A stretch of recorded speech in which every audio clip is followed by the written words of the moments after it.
আমার মনে হয় জুলাই আন্দোলন করে আমরা জীবনে বড় ভুল করছি। বিশেষ করে আমরা জনকল্যাণ পার্টি জীবনে বড় ভুল করছি, এই কাম ধরছি।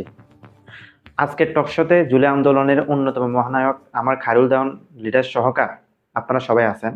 আপনার কাছে আমার একটা প্রশ্ন, এই গণ অভ্যুত্থান পরবর্তী সময় সবচেয়ে বেশি কাদের লাভ হয়েছে? যুক্তির কথায় আসেন, আপনাদের বেশি লাভ হয়েছে কেমনে?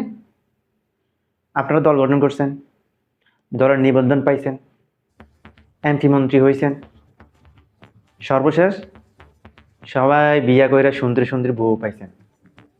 আর অন্যদিকে সবচেয়ে লস হয়েছে আমাদের জনকল্যাণ পার্টির নেতা কর্মীদের। না করতে পারছি আমরা দলের নিবন্ধন, না করতে পারছি নির্বাচন।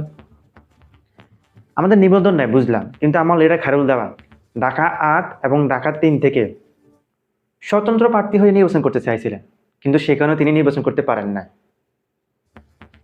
নির্বাচন বাদ দিছি, নিবন্ধন বাদ দিছি, সব বাদ। আমার লিডার কি বিয়ে করার শখ নেই? আপনাদের বউ দরকার, আমার লিডারের বউ দরকার নাই? ওনার জন্য বিয়ে সম্বন্ধ আসলে আপনারা ষড়যন্ত্র করে ওনার বিরুদ্ধে নানান অপপ্রচার চালান, এই সমস্যা ওই সমস্যা, এটা খারাপ ওইটা খারাপ। কেন ভাই? মানে সবকিছু আপনারা খাবেন?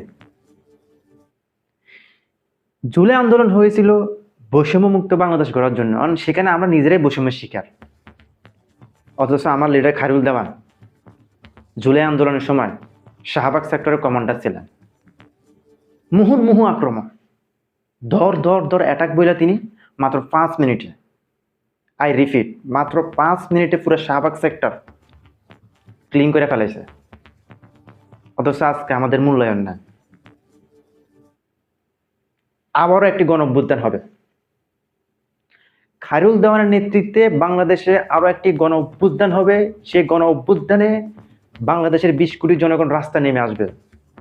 বাংলাদেশ থেকে সর্বপ্রকার বৈষম্য মুক্ত করে, বৈষম্য দূর করে আমরা জাতিকে আরো একটি স্বাধীন বাংলাদেশ উপহার দিব।